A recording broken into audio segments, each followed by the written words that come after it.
8. 칼이 내 마음을 찌르듯 하리니. 성경 말씀. 누가복음 2장 21절에서 38.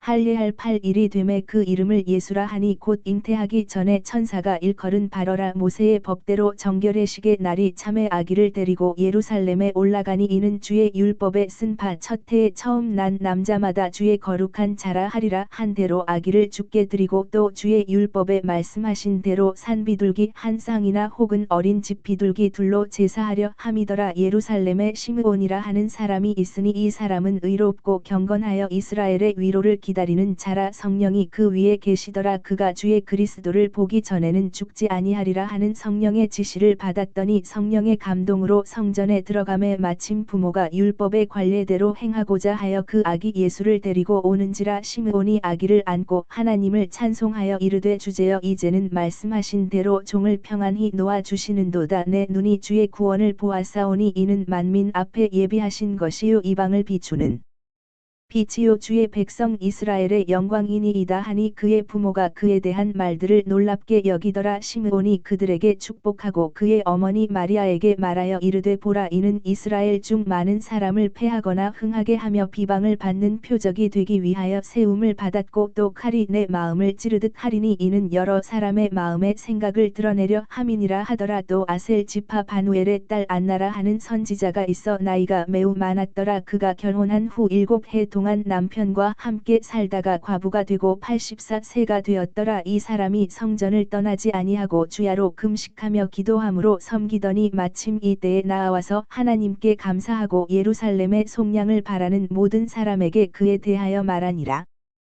PMG 말씀 1. 복음 준비 53.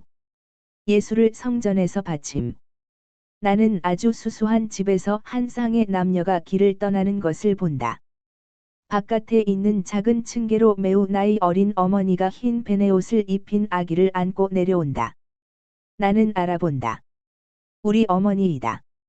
얼굴이 희고 금발이고 날렵하며 모든 몸짓이 아주 얌전한 그분이다. 마리아는 흰옷을 입었고 그 위에 엷은 하늘색 겉옷으로 몸을 감쌌다. 머리에 흰 베일을 쓰고 아기를 매우 조심해서 안고 있다. 층계 밑에서는 요셉이 회색 나귀 곁에서 기다리고 있다. 요셉은 엷은 밤색 옷과 겉옷을 입었다. 그는 마리아를 쳐다보면서 빙그레 웃는다. 마리아가 나귀 가까이 오자 요셉은 고삐를 왼손으로 옮겨 잡고 마리아를 안장에 더 잘 자리 잡게 하느라고 조용히 자고 있는 아기를 잠시 받아 안는다. 그런 다음 예수를 마리아에게 돌려주고 길을 떠난다. 요셉은 여전히 마리아 곁에서 나귀의 고삐를 잡고 걸으며 짐승이 비틀거리지 않고 똑바로 걸어가도록 살핀다. 마리아는 예수를 품에 안고 추위가 아기에게 해를 끼칠까봐 두려워서 그 위로 겉옷 한 자락을 덮어준다. 두 부부는 별로 말이 없다. 그러나 자주 서로 미소를 보낸다. 모범적이라고는 할 수 없는 길을 계절이라 헐벗은 들판을 지나간다. 어떤 다른 길손이 두 부부와 만나기도 하고 마주치기도 하지만 그런 일은 드물다. 그러다가 집들이 나타나고 어떤 도시를 둘러싸고 있는 성벽이 나타난다. 두 부부는 어떤 성문으로 해서 들어가서 도시의 틈이 벌어진 포석이 깔린 길을 가기 시작한다. 걸음이 훨씬 더 어려워졌다. 그것은 왕래가 많기 때문에 나귀가 자꾸만 걸음을 멈추게 되기 때문이기도 하고 그들의 걸음을 멈추게 하는 돌과 벌어진 틈에서 나귀가 줄곧 흔들리는 바람에 마리아와 아기가 편안치 못하게 되기 때문이기도 하다. 길은 평평하지 못하고 조금씩이기는 하지만 오르막이다. 길은 높은 집들 사이에 좁게 뚫려 있는데 그 집들의 출입문들도 좁고 낮으며 거리 쪽으로 창문이 별로 나지 않았다. 위쪽으로는 이 집에서 저 집으로 이 옥상 정원에서 저 옥상 정원으로 이렇게 조각조각 난 파란 하늘이 보인다. 아래쪽 거리에는 고함을 지르고 엇갈리는 사람들, 걸어가거나 나귀를 타거나 짐 실은 나귀들을 몰고 가는 또 다른 사람들이 있고 거추장스러운 낙타떼 뒤를 따라가는 다른 사람들도 있다. 한 군데에서는 로마 군대의 순찰대가 말굽 소리와 무기 소리를 요란스럽게 내며 지나가는데 그들은 대단히 좁고 돌이 많은 길 위에 걸쳐진 홍해문 뒤로 사라진다. 요셉은 왼쪽으로 돌아 더 넓고 더 아름다운 거리로 접어든다. 거리 저 안쪽에는 내가 이미 알고 있는 감시구가 뚫린 성벽이 보인다. 마리아는 나귀들아 의지간 비슷한 것이 있는 문 곁에서 나귀에서 내린다. 의지간이라고 말한 것은 헛간 또는 그보다도 지붕이 있는 의지간의 일종으로 밀집히 갈려있는 네 발 가진 짐승들을 매놓기 위한 골이 달린 말뚝들이 있기 때문이다. 요셉은 달려온 총각에게 여물을 좀 사오라고 약간의 돈을 주고 나귀에게 주려고 한 구석에 있는 불완전한 우물에서 물 한 동이를 깃는다. 그런 다음 마리아에게로 다시 와서 두 사람은 성전 구내로 들어간다. 그들은 우선 이 다음에 예수께서 세게 매질하신 그 사람들이 있는 회랑 쪽으로 간다. 그 사람들은 맷 비둘기와 어린 양들을 파는 사람들과 환전상들이다. 요셉은 큰 비둘기 2마리를 산다. 돈은 바꾸지 않는다. 그가 필요한 것을 벌써 가지고 있다는 것을 알 수 있다. 요셉과 마리아는 모든 문이 그렇다고 할 수 있을 것처럼 8단이 있는 층계로 올라가는 옆문 쪽으로 간다. 이렇게 층계가 있기 때문에 입방체로 된 성전이 주위에 있는 땅 위에 들어올려져 있는 것이다. 이 문 안에는 커다란 홀이 있는데 어떻게 생겼는지 짐작하게 하기 위하여 우리네 도시의 집 큰 대문 안에 있는 홀과 같은데 더 넓고 장식이 더 잘 되어 있다고 말하겠다. 거기에 좌우에 제단 같은 것, 즉 장방형으로 쌓아 올린 것이 둘 있다. 나는 처음에는 그것이 무엇에 소용되는 것인지를 몰랐다. 몇 센티미터쯤 올린 바깥쪽 전보다 안쪽이 더 낮은 것으로 보아 얕은 수반 같았다. 요셉이 불렀는지 모르겠는데 사제 한 사람이 달려온다. 마리아가 가엾은 2마리 비둘기를 바친다. 그들의 운명을 깨닫는 나는 눈을 딴 데로 돌린다. 나는 매우 육중한 큰 대문과 천장과 홀의 장식을 살펴본다. 그렇지만 사제가 마리아에게 물을 뿌리는 것을 슬그머니 본 것 같다. 마리아의 옷에 얼룩이 지지 않는 것을 보면 그것은 틀림없이 물일 것이다. 그런 다음 비둘기와 동시에 돈을 조금 사제에게 주었던 이 말을 하는 것을 잊었었다. 마리아가 요셉과 함께 사제를 따라 엄밀한 의미의 성전으로 들어간다. 나는 사방을 둘러본다. 대단히 장식을 많이 한 곳이다. 종려의 가지들과 장식들과 함께 천사의 머리들을 조각한 것이 기둥과 벽과 천장에 쭉 달려 있다. 햇빛은 물론 유리는 없고 벽에 비스듬히 설치한 길고 이상하며 좁은 창문으로 들어온다. 비스듬히 설치한 것은 소나기가 들이치는 것을 막기 위해서인 것으로 생각한다. 마리아는 어떤 장소에까지 들어가서는 발을 멈춘다. 마리아에게서 몇 미터 거리에는 또 다른 단이 몇 개 있고 그 위에는 일종의 제단이 또 있고 그 너머로 또 다른 구조물이 있다. 나는 성전 안에 들어와 있는 것으로 생각했었는데 오히려 엄밀한 의미의 성전, 즉 거룩한 곳, 또 그 너머로는 사제 이외에는 아무도 들어가지 못하게 되어 있는 것 같은 곳이 있는데 성전을 둘러싸고 있는 건물들 안에 있는 것임을 알아차린다. 그러니까 내가 성전이라고 생각한 것은 성막이 들어있는 성전을 세 쪽에서 둘러싸고 있는 담으로 막은 현관에 지나지 않는다. 내 생각을 썩 잘 설명하였는지는 모르겠다. 그러나 나는 건축가도 기사도 아니다. 마리아는 아기를 바친다. 아기는 그 순진한 작은 눈을 두리번거리며 난지 며칠 밖에 안 되는 어린아이들과 같은 놀란 시선으로 사제를 본다. 사제는 아기를 2팔로 받아서 계단 위에 있는 일종의 제단을 향해 서서 성전 쪽으로 얼굴을 돌리고 팔을 펴서 아기를 쳐든다. 의식이 끝났다. 아기는 어머니에게 다시 돌아오고 사제는 물러간다. 바라보고 있는 사람들, 구경꾼들이 있다. 그들 가운데에서 지팡이를 짚고 힘들게 걷는 등이 굽은 작은 노인이 나타난다. 대단히 나이가 많은 것 같다. 80이 넘은 것 같다. 그 노인은 마리아에게 가까이 가서 아기를 잠시 자기에게 달라고 청한다. 마리아는 미소 지으며 그의 청을 들어준다. 노인은 시므온이다. 나는 항상 그가 사제 계급에 속해 있은 것으로 믿었었는데 반대로 적어도 그의 옷을 보고 판단하자면 평신도이다. 시므온은 아기를 안고 입맞춘다. 예수는 갓난아기들이 가지는 것 같은 불확실한 표정으로 노인에게 미소 짓는다. 작은 노인이 동시에 울기도 하고 웃기도 하며 눈물이 주름 사이로 스며들면서 그의 얼굴에 구슬로 장식한 것 같은 무늬를 놓으며 예수가 손을 내밀어 붙잡으려고 하는 길고 흰 수염에 떨어지기 때문에 예수는 노인을 신기한 듯이 살펴보는 것 같다. 아기는 예수이다. 그러나 여전히 어린 아기이다. 그래서 그의 앞에서 움직이는 것은 그의 주의를 끌고 물건을 붙잡아서 무엇인지 더 잘 보고자 하는 부질없는 생각을 일으킨다. 마리아와 요셉은 빙그레 웃는다. 그리고 거기 있으면서 아기가 아름답다고 칭찬하는 사람들도 미소를 짓는다. 나는 거룩한 노인의 말을 듣고 요셉의 놀란 시선과 마리아의 충격, 그리고 거기 있는 작은 집단의 사람들의 반응을 본다. 어떤 사람들은 노인의 말에 놀라고 충격을 받으며 어떤 사람들은 픽픽 웃는다.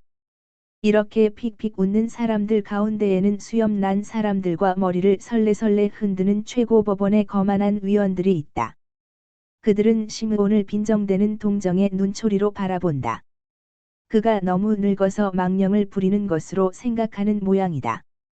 시므온이 마리아에게 그의 고통을 예고하자 마리아의 미소는 더 심한 창백함으로 사라진다. 비록 마리아는 알고 있지만 이 말은 그의 마음을 꿰뚫는다. 마리아는 격려를 얻으려고 요셉에게 더 가까이 가고 아기를 정열적으로 꼭 껴안는다. 그리고 목마른 사람처럼 안나의 말을 마시다시피 한다. 안나는 여자인 만큼 마리아의 고통을 동정하고 영원하신 분이 초자연적인 힘을 주셔서 그의 고통의 시간을 완화해 주실 것이라고 약속한다. 아기 엄마, 당신 백성에게 구세주를 주신 분이 당신의 울음을 가라앉히기 위해서 틀림없이 그분의 천사를 당신에게 보내실 것입니다. 주님의 도움이 이스라엘의 위대한 여자들을 버리지 않았는데, 당신은 유딧과 야엘보다 훨씬 나은 분입니다. 우리 하느님은 바다와 같은 고통에 저항하도록 지극히 순수한 착한 마음을 당신에게 주실 것입니다.